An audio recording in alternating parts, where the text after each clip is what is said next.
అల్లర్లు జరిగిన పల్నాడుపై EC special focus పెట్టింది. ప్రత్యేకంగా అక్కడికి వెళ్లారు రాష్ట్ర ఎన్నికల ప్రధాన అధికారి డీజీపీ హరీష్ గుప్తాతో కలిసి సీఈఓ అక్కడ పర్యటిస్తున్నారు. అల్లర్లపై కలెక్టర్ కార్యాలయంలో సమీక్ష నిర్వహిస్తున్నారు. జిల్లాలో పరిస్థితిపై కలెక్టర్ బాలాజీరావు పోలీస్ అధికారులతో వివరణ తీసుకున్నారు. నర్సారావుపేట మండలం కాకాని జేఎన్టీయు కళాశాలలో కౌంటింగ్ కేంద్రాన్ని పరిశీలించారు అధికారులు. కౌంటింగ్ కేంద్రం దగ్గర సీసీ ఫుటేజ్ను పరిశీలించారు. రిజిస్టర్ మెయింటైన్ చేయాలి అని అధికారులకు సీఈఓ ఆదేశాలు జారీ చేశారు. కౌంటింగ్ కేంద్రం దగ్గర ఏర్పాట్లు, బందోబస్తుపై టీడీపీ ఏజెంట్లతో మాట్లాడి ఆరా తీశారు ముఖేష్ కుమార్ మీనా. దీనిపై మరింత సమాచారం మా ప్రతినిధి రామారావు అందిస్తారు. రామారావు, అల్లర్ల నేపథ్యంలో కౌంటింగ్కి సంబంధించి ఎటువంటి ఏర్పాట్లు చేస్తున్నారు? రోహిత్, ప్రధానంగా రాష్ట్రంలో ఎన్నికల సమయంలో పోలింగ్ తర్వాత కూడా జరిగినటువంటి అల్లర్ల నేపథ్యంలో పల్నాడు జిల్లాలో కౌంటింగ్ కి సంబంధించి ఏర్పాట్లపై ఎలక్షన్ కమిషన్ హరీష్ కుమార్ మీనా అలాగే డీజీపీ హరీష్ కుమార్ గుప్తా వీళ్ళిద్దరూ కూడా పర్యటించడం జరిగింది.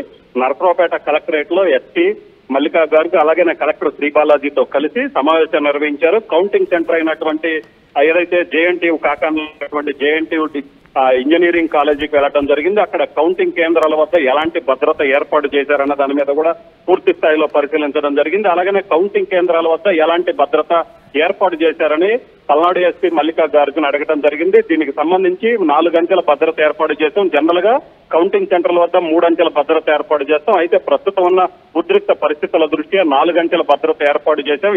పూర్తిగా కంప్లీట్ గా సీసీ కెమెరా సర్వేలెన్స్ లో కౌంటింగ్ కేంద్రం ఉంటుంది. కౌంటింగ్ కేంద్రంలోకి వచ్చేటువంటి ప్రతి ఒక్కళ్ళు కూడా పాస్ ఉంటేనే లోపలికి ఎలా చేస్తున్నామని కూడా చెప్పడం జరిగింది. అలాగే డీజీపీతో మాట్లాడటం జరిగింది. ఎక్కడ భద్రత సంబంధించి చూసుకున్నట్లయితే నరసరావుపేటలో అల్లర్లు జరిగిన నేపథ్యం ఏదైతే నరసరావుపేటలోనే టీడీపీ వైసీపీ వర్గీయులు కొట్టుకోవడం ఇప్పటికీ కూడా 144 సెక్షన్ నేపథ్యంలో కౌంటింగ్ కేంద్రం వద్ద ఎలాంటి అల్లర్లు జరగకుండా ఎలాంటి ఏర్పాట్లు చేశారని కూడా ప్రశ్నించడం జరిగింది.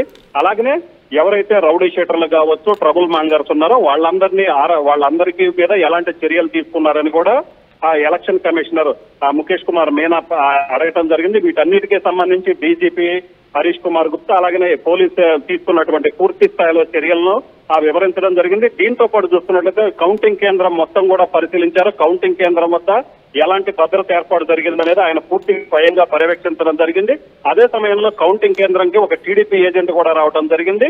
సో టీడీపీ ఏజెంట్ తో మాట్లాడటం జరిగింది. కౌంటింగ్ కేంద్రం వద్ద ఎలాంటి బందోబస్తు ఉంది అంటే వాళ్ళకి సంబంధించి ఇంకేమైనా సూచనలు ఉన్నాయని కూడా అడగటం జరిగింది. దీంతో పాటు పూర్తి స్థాయిలో నరసరావుపేటలో కౌంటింగ్ కేంద్రం వద్ద కావచ్చు, ఎన్నికల కౌంటింగ్ సమయంలో జరిగే ఎటువంటి ఇబ్బందులు తలెత్తకుండా ఎలాంటి ఏర్పాట్లు చేశారు, ఎలాంటి చర్యలు తీసుకున్నారు అన్న దాని మీద కలెక్టర్ కార్యాలయంలో అధికారులతో సమీక్షా సమావేశం నిర్వహించడం జరిగింది. ఎట్టి పరిస్థితుల్లో కూడా పోలింగ్ రోజు జరిగినటువంటి ఘటనలు మళ్లీ రిపీట్ అవడానికి వీల్లేదు.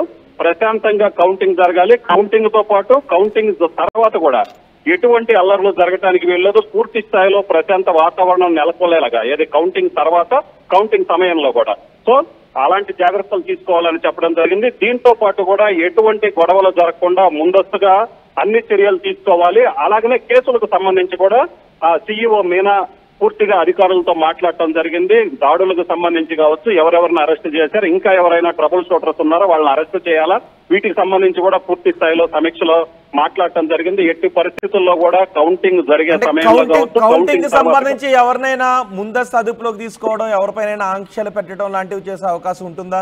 ఎందుకంటే పోలింగ్ రోజు సుమారు 9 నుంచి 10 చోట్ల ఈవీఎంలను పగలగొట్టారు అని ఎన్నికల అధికారులు చెప్పిన నేపథ్యంలో ఇప్పుడు కౌంటింగ్ లో అలాంటి ఘటనలు రోహిత్ ఖచ్చితంగా ఈ రోజు డీజీపీ హరీష్ కుమార్ గుప్తా కావచ్చు, ఎలక్షన్ కమిషనర్ మీనా కావచ్చు, వీళ్ళు ప్రధానంగా కాన్సన్ట్రేషన్ చేసింది కూడా దీని మీదనే.